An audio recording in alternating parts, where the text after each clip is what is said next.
It was just weeks after the terrorist attack on our nation that killed 2,977 innocent souls, that turned Lower Manhattan into a disaster area, destroyed parts of the Pentagon, and made hallowed ground of a field in Shanksville, Pennsylvania, and sparked an American promise that we would never forget. We went to Afghanistan in 2001 to root out al-Qaeda, to prevent future terrorist attacks against the United States planned from Afghanistan. Our objective was clear. The cause was just. Our NATO allies and partners rallied beside us. And I supported that military action along with overwhelming majority of the members of Congress. More than 7 years later, in 2008, weeks before we swore the oath of office President Obama and I were about to swear, President Obama asked me to travel to Afghanistan and report back on the state of the war in Afghanistan. I flew to Afghanistan, to the Kunar Valley, a rugged, mountainous region on the border with Pakistan. What I saw on that trip reinforced my conviction that only the Afghans have the right and responsibility to lead their country, and that more and endless American military force could not create or sustain a durable Afghan government. I believed that our presence in Afghanistan should be focused on the reason we went in the first place, to ensure Afghanistan would not be used as a base from which to attack our homeland again. We did that. We accomplished that objective. I said, among with others, we'd follow Osama bin Laden to the gates of hell if need be. That's exactly what we did, and we got him.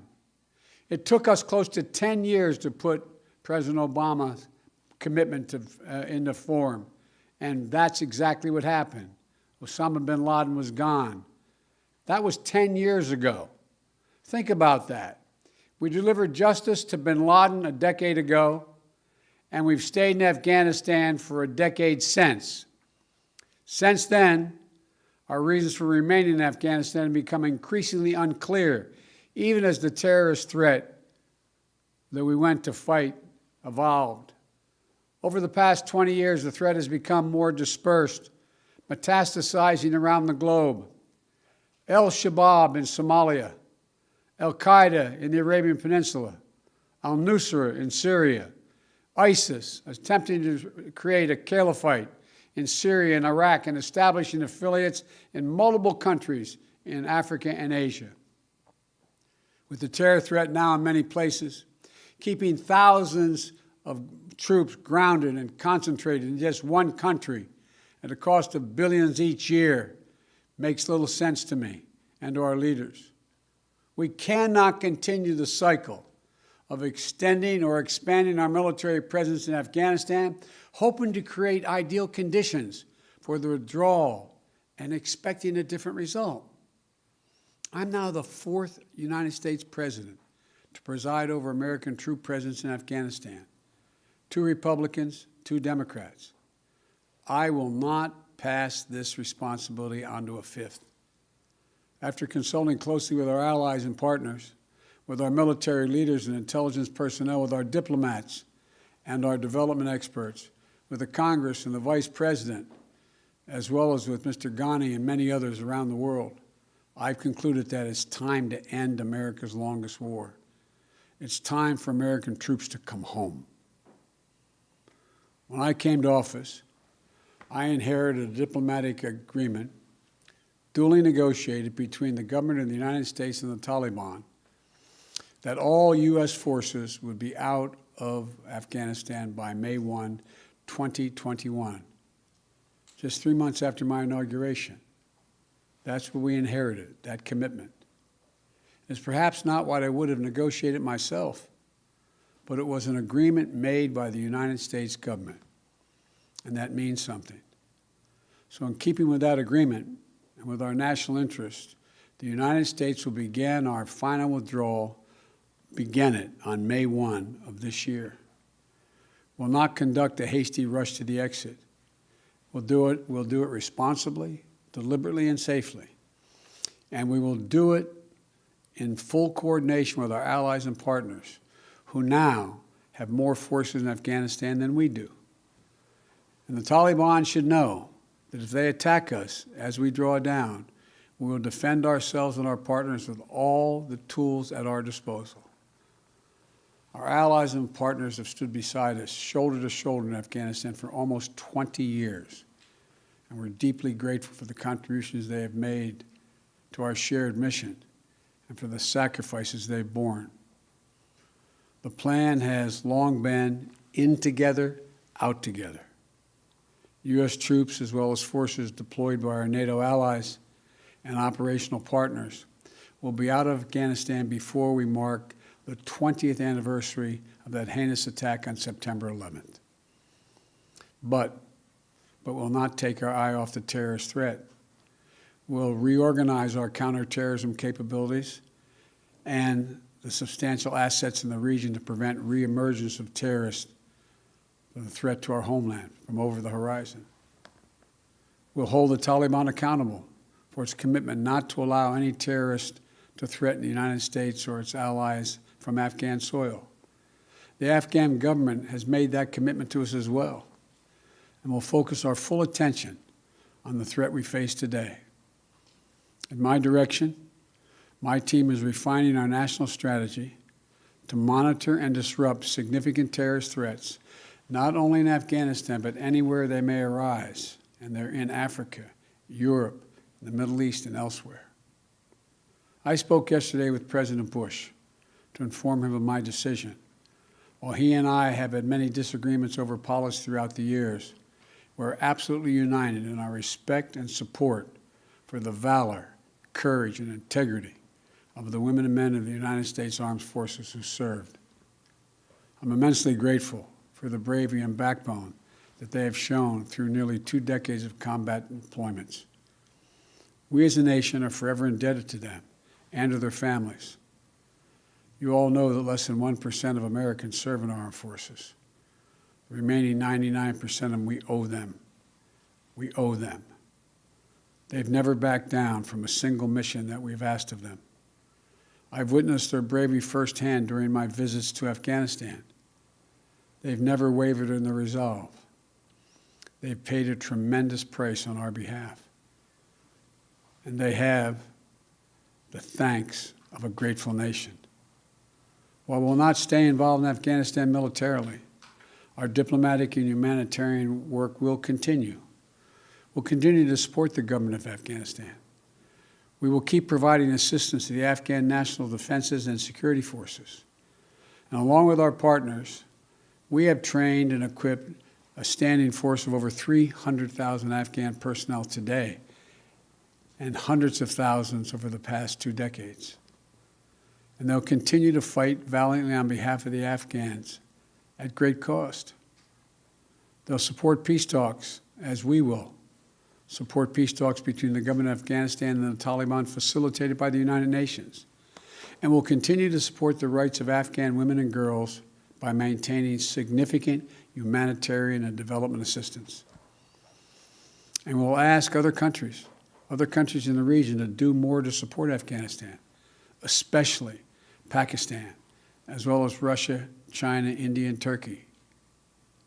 They all have a significant stake in the stable future for Afghanistan. And over the next few months, we'll also determine what a continued U.S. diplomatic presence in Afghanistan will look like, including how we'll ensure the security of our diplomats. Now look, I know there are many who will loudly insist that diplomacy cannot succeed without a robust U.S. military presence to stand as leverage. We gave that argument a decade.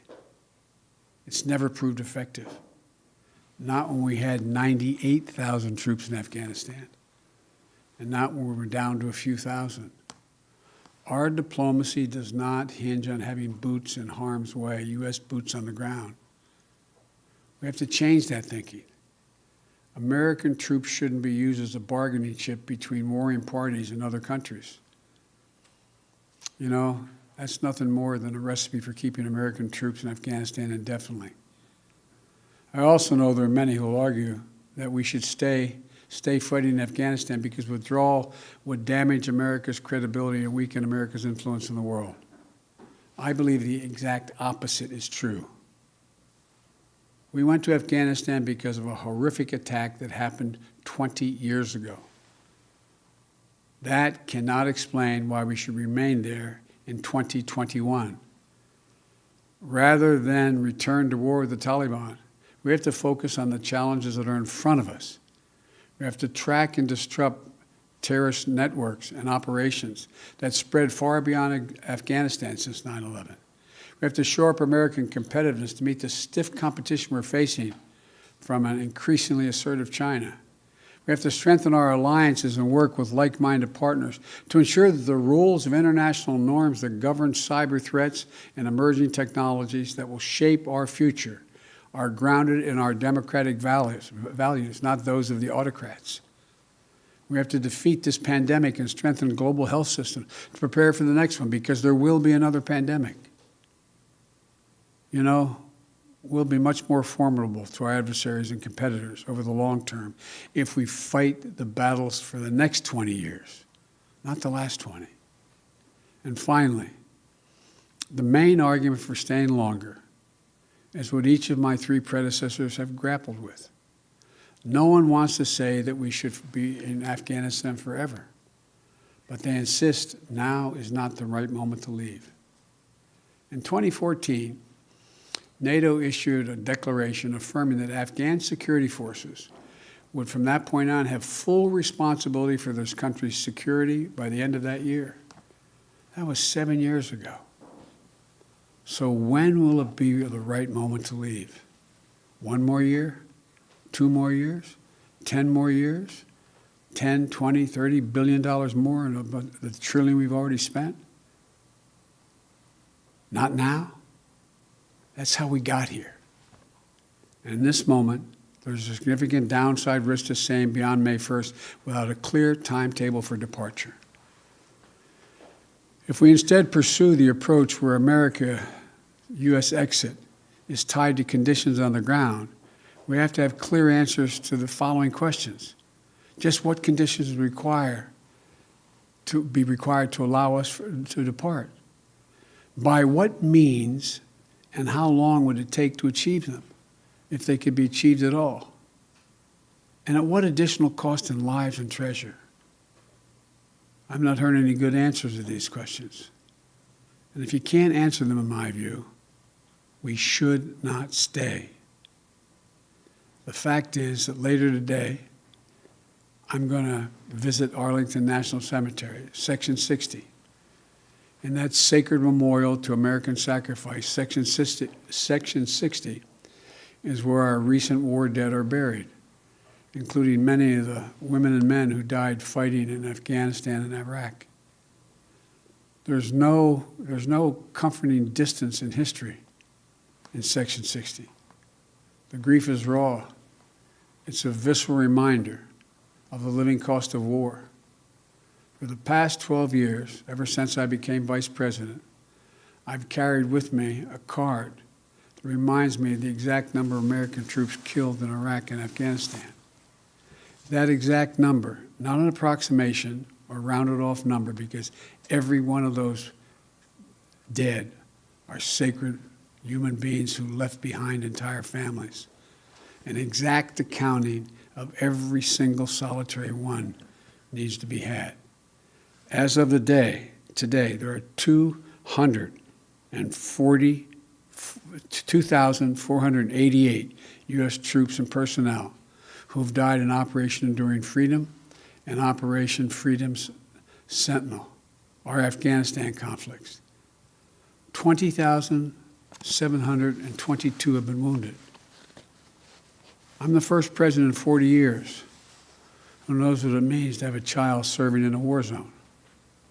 And throughout this process, my North Star has been remembering what it was like when my late son, Bo, was deployed to Iraq.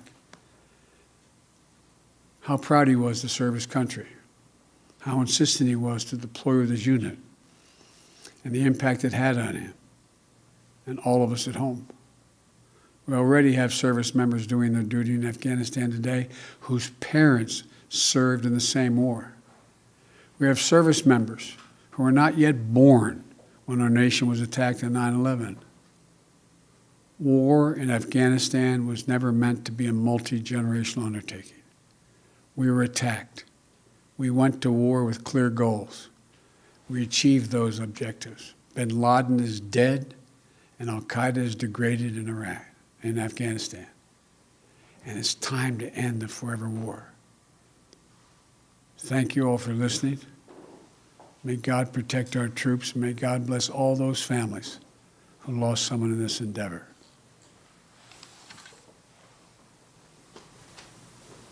Okay, we're going to clear the shot in 5, 4, 3, 2, 1, bars. Okay, we are